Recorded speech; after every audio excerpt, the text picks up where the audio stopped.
Israel হবে এই বিশ্বের নেতৃস্থানীয় রাষ্ট্র, এটাতে কোনো ডাউট নাই, সে হবেই, এবং অলরেডি সে হয়ে গেছে। সে প্রায় 90% সফল, আর 10% বাকি আছে। এটা খুব অল্প সময়ের মধ্যেই হয়ে যাবে। কারণ আমাদের দুর্বলতা আছে যে আমরা যে আপোষে কাদা ছোটাছুটিতে ব্যস্ত ছিলাম, আমরা হালুয়া রুটি খাচ্ছিলাম, এই সময়টুকুর মধ্যে ও প্রচণ্ড শক্তিশালী হয়ে গেছে। ওই ইসরায়েল থেকেই আজকে সারা বিশ্বের পলিটিক্স নিয়ন্ত্রণ করা হচ্ছে, ব্যাংকিং সিস্টেম নিয়ন্ত্রণ করা হচ্ছে, অর্থনীতি নিয়ন্ত্রণ করা হচ্ছে, মিডিয়া নিয়ন্ত্রণ করা হচ্ছে, পত্রপত্রিকাও নিয়ন্ত্রণ করা হচ্ছে, আদর্শ নিয়ন্ত্রণ করা হচ্ছে, সংস্কৃতি নিয়ন্ত্রণ করা হচ্ছে, এবং আপনার এই যে প্রযুক্তি, অস্ত্র শস্ত্র, এগুলো সেখান থেকে নিয়ন্ত্রণ করা হচ্ছে। আর এটাই সেই রাষ্ট্র যেখান থেকে দাজ্জাল মানুষের রূপে বের হবে। এটাই সেই রাষ্ট্র। ওই জেরুজালেম থেকেই দাজ্জাল বের হবে। এই শক্তিশালী হয়ে গেল আমাদের চোখের সামনেই, কিন্তু আমরা কিছু করতে পারলাম না। এই যখন শক্তিশালী হয়ে গেছে, তখন সামনে একটা মহাযুদ্ধ লঞ্চ করবে, যেখানে 80টা দেশ পৃথিবীর একত্রিত হয়ে যাবে, এবং প্রত্যেকটা দেশের আন্ডারে থাকবে 12,000 করে সৈন্য। এবং এই যুদ্ধে প্রত্যেক 100 জন সৈনিকের মধ্যে 99টা সৈনিক মারা যাবে এই যুদ্ধে। এটা হবে পারমাণবিক যুদ্ধ, আপনার সামনেই করানো আছে। এরা যে স্বপ্ন দেখায় ভিশন 20, 30, 50, 100, এগুলো সব বোগাস। এতদিন পর্যন্ত এই ওয়ার্ল্ড আর সার্ভাইভ করবে বলে আমরা মনে করি না। আল্লাহু আ'লাম বিসওয়াব, আল্লাহ পাক ভালো জানেন। আমাদের রিসার্চ হচ্ছে এতদিন পর্যন্ত ওয়ার্ল্ড সার্ভাইভ নাও করতে পারে, না করার সম্ভাবনা 95%। এই মালহামার পরে ইমামুল মাহদী আসবেন শেষের দিকে, এবং তিনি মুসলিমদের হাল ধরবেন, এবং প্রচুর সংখ্যক মুসলিম এই যুদ্ধে মারা যাবে। প্রচুর সংখ্যক, প্রচুর, তাদের সংখ্যা অগণিত। কিছু মুসলিম যুদ্ধের মাঠ থেকে পালিয়ে যাবে, যাদেরকে আল্লাহ পাক মাফ করবেন না, আর অল্প কিছু মুসলিম বাকি থাকবেন, যাদের হাতে আল্লাহ রাব্বুল আলামিন এই যুদ্ধের শেষের দিকে গিয়ে বিজয় দান করবেন ইনশাআল্লাহ। এবং আমাদের খোরাসান থেকেও একটা বাহিনী যাবে, যারা জেরুজালেম পর্যন্ত পৌঁছে যাবে, ইমামুল মাহদীর সাথে যোগ দিবে। পৃথিবীর কোন শক্তি, নবীজি বলেছেন, পৃথিবীর কোন শক্তি তাদের পথে বাধা হয়ে দাঁড়াতে পারবে না। তিনি বলেছেন, তোমরা যদি হামাগুড়ি দিয়ে হয় বা বরফের উপর স্ক্রল করেও হয়, তোমরা যদি ওদেরকে পেয়ে যাও তাহলে তাদের সাথে যুক্ত হইও। এটা নসিহত নবী সাল্লাল্লাহু আলাইহি ওয়াসাল্লামের। এটা আসবে সামনের এই সময়টা। এই মালহামার পরে যখন মুসলিমরা আবারও বিজয়ের আসনে আসবে, তখন মুসলিমরা জয় করবে কনস্ট্যান্টিনোপল বা তুরস্কের ইস্তাম্বুল। এটা এখন নেটোর হাতে চলে গেছে, এটা আবারও মুসলিমদের হাতে চলে আসবে। তারপর ঘোষণা করা হবে যে মাসিহুদ দাজ্জাল মানুষের রূপে বের হয়েছে। কোথায়? ওই জেরুজালেমে। তখন মুসলিমরা সেখানে ছুটবে। দাজ্জালের বাহিনীর সাথে মুসলিমদের ব্যাপক ফাইট হবে, কিন্তু মুসলিমরা তাদের সাথে পেরে উঠবে না। কেন পেরে উঠবে না? কারণ আল্লাহ পাক দাজ্জালকে এজন্য এভাবেই সৃষ্টি করেছেন। সে একটা পরীক্ষা, একটা ফিতনা।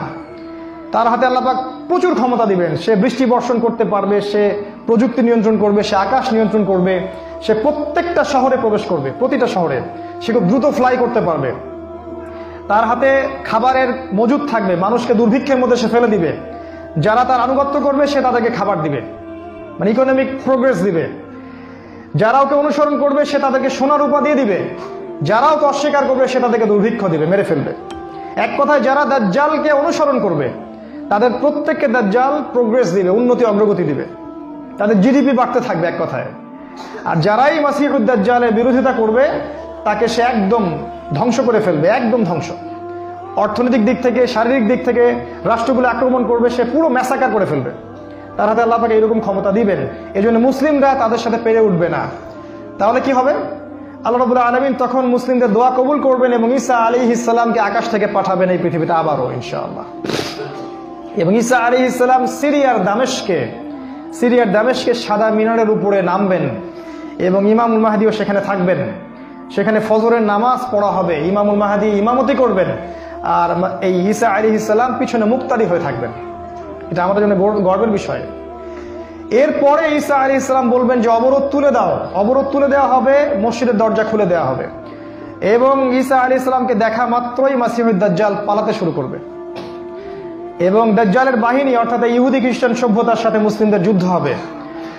নবী সাল্লাল্লাহু আলাইহি ওয়াসাল্লাম বলেছেন, হাদিসে শোনেন, নবীজি বলেছেন, লাতুকাতিলুন্নাল ইয়াহুদ, শেষ জামানায় তোমরা অবশ্যই ইহুদিদের সাথে যুদ্ধ করবে, অবশ্যই করবে। এমনকি কোনো ইহুদি যদি পাথরের পিছনে লুকায়, তখন সেই পাথর কথা বলবে, ইয়া মুসলিম ইন্না ওয়ারা আল ইয়াহুদ তাআলাউ ফাকতুলহু, হে মুসলিম আমার পিছনে একজন ইহুদি আছে, আসো তাকে হত্যা করে যাও। এটা পাথর পর্যন্ত কথা বলবে। ফিলিস্তিনের বাবে লুদ নামক জায়গায় দাজ্জালকে হত্যা করা হবে। ওই বাবে লুদটা ইন্টারনেটে গিয়ে দেখবেন, সেখানে ইসরায়েলের বিমানবন্দর তৈরি করা আছে। এখন এই বাবে লুদেই এখনই তৈরি করা আছে। আমি একটু আগে বললাম যে দাজ্জাল আকাশ নিয়ন্ত্রণ করবে, ওই বাবে লুদের এয়ারপোর্ট থেকেই সে আকাশ নিয়ন্ত্রণ করবে। আমার মত, এটা আমার মত, আমার বুঝ। এটা ওই বাবে লুদে সবচেয়ে বড় একটা এয়ারক্রাফটের ঘাঁটি তারা মজুদ করেছে এই বাবে লুদের মধ্যে, প্যালেস্টাইনে। আর ওই জায়গায় ঈসা আলাইহিস সালাম এই মাসিহুদ দাজ্জালকে হত্যা করবে।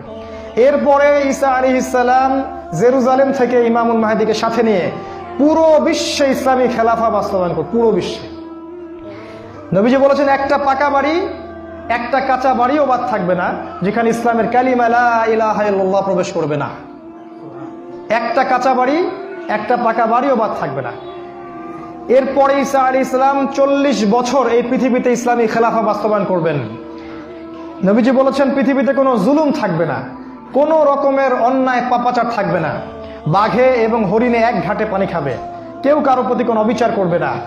এক একটা ফল হবে বিশাল বিশাল, আল্লাহ পাক বরকতের দরজা সব খুলে দিবেন। প্রচুর বৃষ্টিপাত হবে, মাটি উর্বর হবে, প্রচুর সুজলা সুফলা হয়ে যাবে এই পৃথিবীটা। আবারও আগের অবস্থায় চলে আসবে পৃথিবীটা ইনশাআল্লাহ। কোনো দূষণ থাকবে না, কিচ্ছু থাকবে না ইনশাআল্লাহ। এই 40 বছর তিনি রাজত্ব করবেন, তারপর তিনি মারা যাবেন এবং তাকে দাফন করা হবে রাসূল সাল্লাল্লাহু আলাইহি ওয়াসাল্লামের কবরের পাশে। আর ইমামুল মাহদী আরো আগেই মারা যাবেন। তিনি 7 বা 9 বছর রাজত্ব করবেন, এই মুসলিম উম্মাহকে নেতৃত্ব দিবেন। এই অবস্থাটা সামনে আসতে যাচ্ছে। এই কথাগুলো আপনাকে কোনো সেকুলার মিডিয়া বলবে না, কোনো কাফের মিডিয়া বলবে না, কোনো পত্রপত্রিকায় পাবেন না। ইভেন এখন ওয়াজ মাহফিলও এগুলো বলা বন্ধ হয়ে গেছে। এই কথাটা আমি কেন বললাম, শুধু এত যে বড় একটা কথা আমি বললাম, এত ডিটেলস বললাম, এটার কারণ একটাই, যাতে আপনি হীনমন্যতায় না ভোগেন। কারণ সামনের যে বিজয়ের সময়টা, সেটা আমাদের বিজয়ের সময়। কোনো সন্দেহ নাই যে এই সময়টা অবশ্যই আসবে, কারণ প্রিয় নবী মুহাম্মদ সাল্লাল্লাহু আলাইহি ওয়াসাল্লাম তার পবিত্র জাবান এটা বলে গেছে। আমাদের নবী সাল্লাল্লাহু আলাইহি ওয়াসাল্লাম তার অলৌকিক পবিত্র জাবান এটা বলে গেছেন। কোনো শক্তি নাই পৃথিবীর এই কথাকে উল্টে দিতে পারে ইনশাআল্লাহ তাআলা।